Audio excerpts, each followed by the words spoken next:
Hi, I'm Hallie, and I'm here to talk with you a little bit about preparing for on-campus recruiting. On-campus recruiting is likely to be a little bit different than anything that you've been through before unless you've been in a similar program. So let's start with what you can expect. The process is this. The career services team from your university works to bring companies or organizations to campus to recruit.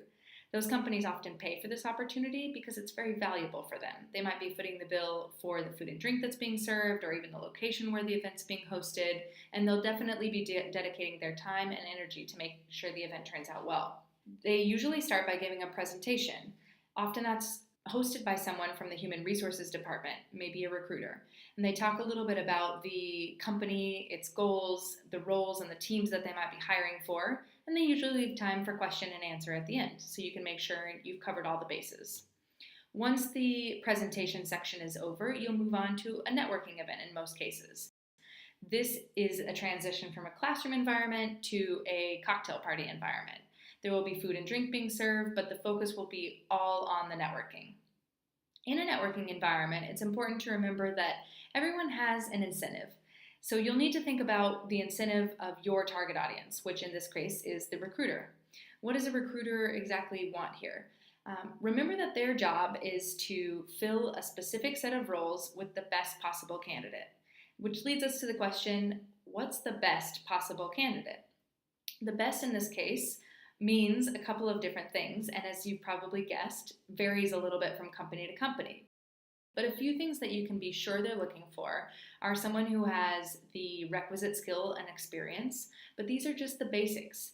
They're also looking for someone who stands out, who would be exciting and fun to work with, who's a good fit for their company culture, and who really is someone that they consider a prospect for a good full-time hire.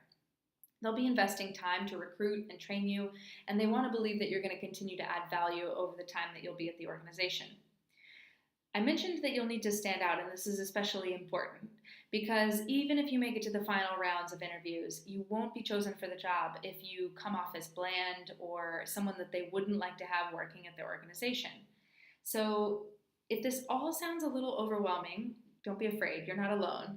Many MBAs don't relish the prospect of charging into a room full of suited up financiers who have been kept late and are being forced to network with students. But don't worry, we've got some tips for success. Let's start with 3 things that you can do to prepare before you even go and right when you get started with the networking. First off, make sure you dress for success. This means dressing to the standard of the event. If it's an evening event and you're going to be meeting with senior executives, it's likely that you'll need to wear a suit. If you're not entirely sure what the dress code should be, think about dressing as if you were going to a client meeting, representing the firm who will actually be recruiting. If that's a bank, you'll probably need a well-fitting suit with a tie if you're a man. If it's more of an entrepreneurial or a startup organization, you probably can veer towards something that's a little bit more business casual, maybe jeans with a button down or a blazer. The important thing here is that you've done a little bit of research before you go into the networking environment. The research will help you understand how to dress for success, but also will help you learn a little bit more about the role that you might like to have and the organizational structure of the company so that you know who you'll be targeting and who you'd like to speak with. Tip number 2, make sure that you wear your name tag on the right side of your shirt or jacket. This way, when you reach out to shake hands with your right hand, the person who you're speaking with's eyes will be drawn to your name. This is a pro tip, so make sure that you think about it before the event, but don't spend too much time fussing with it. Next tip for you is if you're trying to balance food and drink, which is a pretty advanced move, make sure you put your drink in the left hand and try covering it with your plate. This leaves your right hand free to shake hands and continue nibbling. And finally, make sure you're looking people in the eye when you're speaking with them. This is actually harder than it sounds, but eye contact is your way of communicating to the person that you're speaking with that you're engaged in what they're saying. If your eyes are roving around the room, they'll believe that you're not interested in what they have to say and that you're just looking for the next person to speak with. For more, have a look at our guide on networking events. Remember that this is about empathizing with your target audience, and again, that's the recruiter.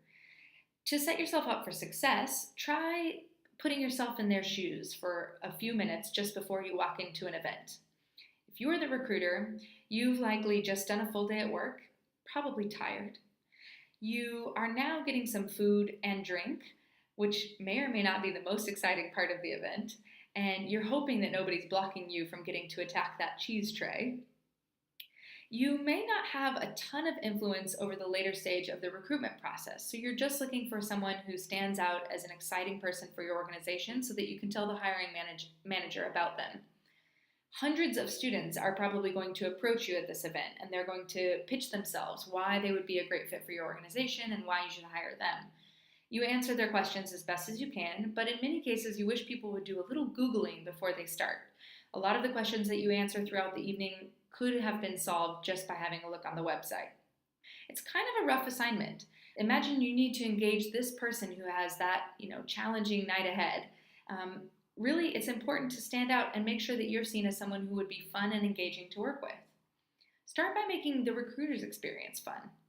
Don't do the sales pitch that everyone else is doing. Just approaching the conversation in a different way is already a great way to position yourself as unique. Do make sure you do some research in advance. The questions that you're asking should actually be relevant and exciting for a recruiter to answer. So how else can you stand out? Make sure you're recognizable. Imagine all of the recruiters, managers, and alumni huddled together after the event to fill out their feedback and make sure they sort through their business cards. They might have had a couple of glasses of wine or a few pints, and they're trying to sort through those 30 to 50 conversations that they've had over the course of the evening to come up with something memorable about the people that they met. What you want to happen is that when they get your business card, they say, oh yeah, this was the person that fill in the blank. That's your job. So there's a couple of different ways that you can do this. It might be by wearing something distinctive that's still business appropriate. Some people choose to wear a distinctive piece of jewelry or a tie that gives them a funny conversation starter. You might also open your story with a joke or something that you think is particularly relevant to the organization. There's many different ways to do this, and it will be different depending on your story and your background. If you're struggling to come up with a way that you might be able to stand out in the early stages of conversation, just go back to your value proposition. Then you need to think a little bit more about how to meet the recruiter's needs, which again, were to find the best possible candidate for filling the role that they've been tasked to hire someone for. That means that you need to find a few topics that are interesting to both of you, that relate to the recruiter, that they can enjoy answering, and that they can remember you for. You need a few good questions and you need to prepare them in advance. The topic should be professionally appropriate, but it doesn't necessarily need to be directly related to the organization. Remember that recruiters often have interests in things like recruiting. That can be professional development topics or industry relevant HR topics. Just make sure that you start with a few questions. One of my favorites is, how has the candidate profile that you're looking for evolved as the company has grown? Other things to keep in mind, particularly when you're speaking or engaging with other people at the event, who might be managers or alumni, is that you need to show them that you're in it for the long haul, for value for the company.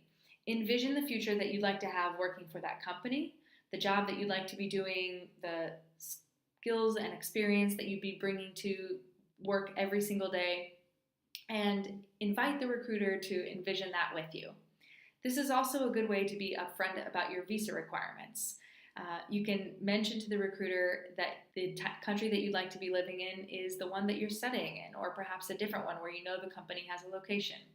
This isn't duplicitous, it's just a way for you to showcase your vision for your life within the organization, one of your possible futures, and invite a recruiter to imagine that along with you.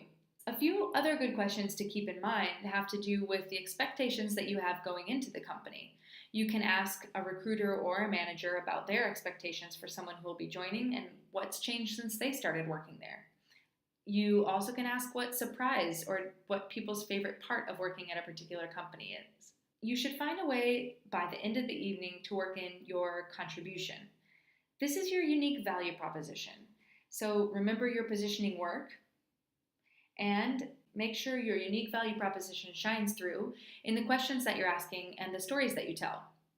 You should have a few of these questions and stories prepared in advance. It's not easy to network with many different people over the course of the night. So if you've done a little practicing beforehand, things will come with more ease. You should be showcasing the skills and experience that you have rather than listing them. Don't show the fact that, or do show the fact that you are responsible by saying something like, I once swam through a pool of sharks to deliver a proposal on time. Just remember not to list the characteristics that you want someone to remember about you, but actually to showcase them in the stories that you've prepared.